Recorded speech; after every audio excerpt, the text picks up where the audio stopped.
اعوذ باللہ من الشیطان الرجیم بسم اللہ الرحمن الرحیم وَإِمَّا تُعْرِضَنَّ عَنْهُمْ ابْتِغَاءَ رَحْمَةٍ مِّن رَّبِّكَ تَرْجُوهَا، اور اگر تمہیں اعراض کرنا ہی پڑ جائے ان سے، یعنی قرابت دار ہے، کوئی اور آپ سے کوئی سائل آ گیا ہے، کوئی اور ہے جو آپ سے کوئی مدد چاہ رہا ہے، اگر آپ کو اعراض کرنا ہی پڑ جائے، کیوں؟ ابتغاء رحمۃ من ربک ترجوہا، کہ خود تم اپنے رب کی رحمت کے ابھی امیدوار ہو، یعنی اس وقت تمہارے پاس کچھ نہیں ہے، تم بھی امید میں ہو کہ اللہ تعالیٰ تمہیں بھی نواز دے، تمہارے پاس کچھ نہیں ہے، تو اگر اپنے قرابت داروں سے یا ان سے اعراض کرنا پڑ رہا ہے فَقُلْ لَهُمْ قَوْلًا مَيْسُورًا، تو بات ان سے وہ کرو کہ جو بڑی نرم ہو، شرافت کے ساتھ، انہیں جھڑکو نہیں۔ وَلَا تَجْعَلْ يَدَكَ مَغْلُولَةً إِلَىٰ عُنُقِكَ، اور نہ تو اپنے ہاتھ کو باندھ لو اپنی گردن کے ساتھ،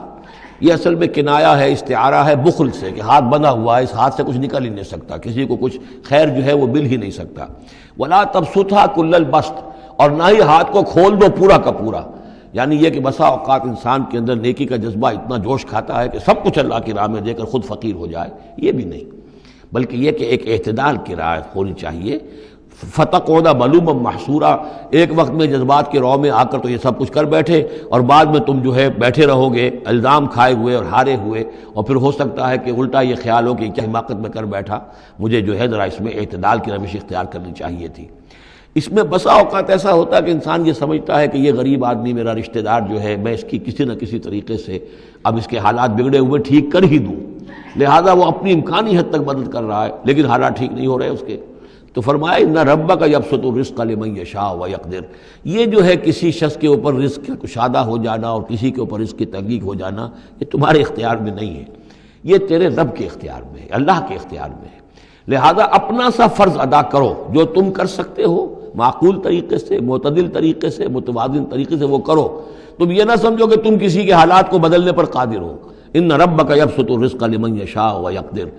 یہ تو تیرا رب ہی ہے کہ جو کھول دیتا ہے رزق جس کے لیے چاہتا ہے، کشادہ کر دیتا ہے اور تنگ کر دیتا ہے جس کے لیے چاہتا ہے۔ انہ کان بعبادہ خبیرا بصیرا، یقیناً وہ اپنے بندوں کے حق میں اپنے بندوں سے پوری طرح باخبر ہے اور ان کے حالات کو دیکھ رہا ہے۔ وَلَا تَقْتُلُوا أَوْلَادَكُمْ خَشْيَةَ إِمْلَاقٍ، اور اپنی اولاد کو قتل مت کرو مفلسی کے اندیشے سے۔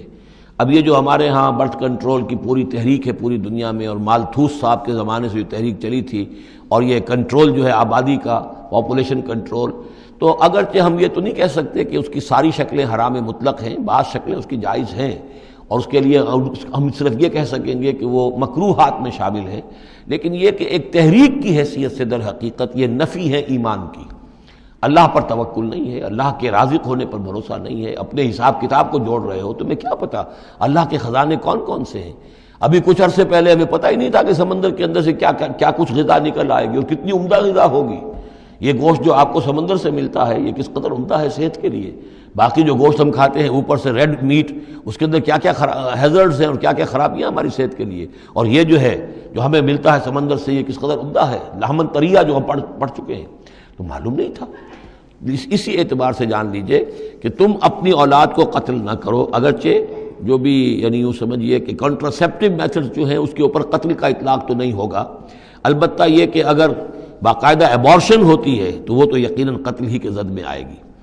وَلَا تَقْتُلُوا أَوْلَادَكُمْ خَشْيَةَ إِمْلَاقٍ نَحْنُ نَرْزُقُهُمْ وَإِيَّاكُمْ، ہم ہی ان کو بھی رزق پہنچائیں گے اور تمہیں بھی ہم دیتے ہیں، تم سمجھتے ہو کہ تمہیں رزق خود اپنے ذریعے سے مل رہا ہے، یہ رزق ہم نے ہے جو تمہیں دیا ہے۔ إِنَّ قَتْلَهُمْ كَانَ خِطًا كَبِيرًا، یقیناً ان کو قتل کرنا جو ہے بہت بڑی خطا ہے۔ وَلَا تَقْرَبُوا الزِّنَا، اور زنا کے قریب تک مت جاؤ۔ اب یہاں پر یہ نہیں کہا کہ زنا مت کرو، زنا سے تو بہت فاصلے پر رہو، keep at a safe distance. وَلَا تَقْرَبُوا الزِّنَا، اس کے قریب تک نہ جاؤ، إِنَّهُ كَانَ فَاحِشَةً وَسَاءَ سَبِيلًا، یقیناً یہ بہت بے حیائی کا کام ہے اور بہت ہی برا راستہ ہے۔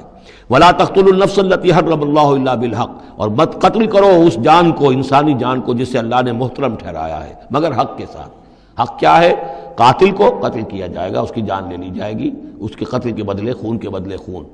یا مرتد ہے اس اسلامی ریاست میں اسے قتل کر دیا جائے گا، یا یہ کہ زانی یا زانیہ ہے شادی شدہ اس کو رجم کیا جائے گا، یا یہ ہے کہ اور بھی کوئی قتل کی جو ہے جس کے اوپر یہ کہ عائد ہو جائے، کافر ہے حربی ہے، ہر کافر نہیں جس کے ساتھ اعلان جنگ ہے اسے قتل کیا جائے گا، یہ ہے بالحق۔ ومن قتل مظلوما، اور جسے قتل کر دیا گیا مظلوم طور پر، بغیر یعنی کسی حق کے، ظلم سے، فقط جعلنا لولیہ سلطانا، تو اس کے ولی کو ہم نے ایک اختیار دیا ہے، اس کے اختیار ہے اب جو مقتول ہے اسلامی قانون میں، اس کے ورثاء کو اختیار حاصل ہے، چاہے تو وہ قاتل کی جان لے لے، اصرار کریں اس پر کہ ہم خون کا بدلہ خون، جان کا بدلہ جان لیں گے، چاہے اسے معاف کر دیں، اور چاہے تو خون بہا لے کر اور جو رقم لے کر جو ہے اس کو معاف کر دیں۔ یہ تین شکلیں ہیں، لیکن اختیار ان کے پاس ہے، حکومت کے پاس نہیں ہے۔ کوئی جج یہ فیصلہ نہیں کر سکتا، کوئی صدر مملکت جو ہے اس کا مختار نہیں ہے، جو ہمارے دستور میں ان کو اختیار دے رکھا ہے وہ اسلام کے صریح منافی ہے۔ یہ تو در حقیقت اختیار ہے صرف مقتول کے ورثاء کا۔ فلا یسرف فی القتل، تو وہ بھی قتل میں حد سے تجاوز نہ کرے، یہ نہ کرے کہ ایک آدمی قتل کیا اس کے قبیلے والوں نے ہم ان کے 10 قتل کریں گے، نہیں، یہ نہیں، بلکہ یہ کہ ایک قاتل جو ہے در حقیقت قتل کے بدلے اسی قاتل کی جان لی جائے گی۔ انہو کان منصورا، اس کی مدد کی جائے گی، یعنی جو بھی مقتول کے ورثاء ہیں ان کی مدد کی جائے گی۔ ریاست کا کام یہ ہے کہ وہ قاتل کو تلاش کرے، قاتل کو پکڑے، مقدمہ چلائے، اس پر ثبوت فراہم کرنا، یہ سارا ریاست کا کام ہے۔ لیکن مقدمے میں مدعی ریاست نہیں ہے۔ ہمارے ہاں غلطی یہ ہے کہ اسٹیٹ ورسس وہ قانون جو مقدمہ بنتا ہے اس میں مدعی حکومت ہوتی ہے، یہ نہیں ہے، ریاست نہیں ہے، بلکہ مدعی جو ہے وہ مقتول کے ورثاء ہیں اسلام میں قتل کے مقدمات میں۔ وَلَا تَقْرَبُوا مَالَ الْيَتِيمِ إِلَّا بِالَّتِي أَحْسَنُ، یہ آیت ہم پہلے بھی پڑھ چکے ہیں، اور یتیم کے مال کے قریب تک بھی مت آؤ مگر بہترین طریقے سے، اس کی حفاظت کرو اور اس کو سنبھال کر رکھو، اس کو ضائع نہ کرو، اسے کھانے اور ہڑپ کرنے کی کوشش نہ کرو، حتیٰ یبلغ اشدہ، یہاں تک کہ وہ اپنی پوری قوت کو پہنچ جائے، پوری جوانی کو پہنچ جائے، سمجھ کو پہنچ جائے، بالغ ہو جائے۔ وَأَوْفُوا بِالْعَهْدِ، اور عہد کو پورا کرو، ان العہد کان مسئولا، یقیناً عہد جو ہے، معاہدہ جب بھی ہو جائے اس کے بارے میں مسئولیت ہے، اللہ کے ہاں جواب دہی کرنی پڑے گی، باس پرس ہوگی۔ وَأَوْفُوا الْكَيْلَ إِذَا كِلْتُمْ، اور جب بھی تم ماپو تو پورا ماپو، پیمانہ پورا بھرو۔ وزنوا بالقسطاس المستقیم، جب تولو تو پوری سیدھی ترازو کے ساتھ تولو۔ ذالک خیر واحسن تاویلا، یقیناً یہی بہتر ہے، اور انجام کے اعتبار سے بھی دیانت داری کے ساتھ پورا ناپ کر، پورا تول کر اگر تم دے رہے ہو معاملہ، تو پھر جو بقیت اللہ ہے، پھر جو بھی اللہ کی طرف سے تمہیں نفع ہو جائے گا اس میں بہت برکت ہوگی، اس میں بہت خیر ہوگا۔ احسن تاویلا، صدق اللہ العظیم۔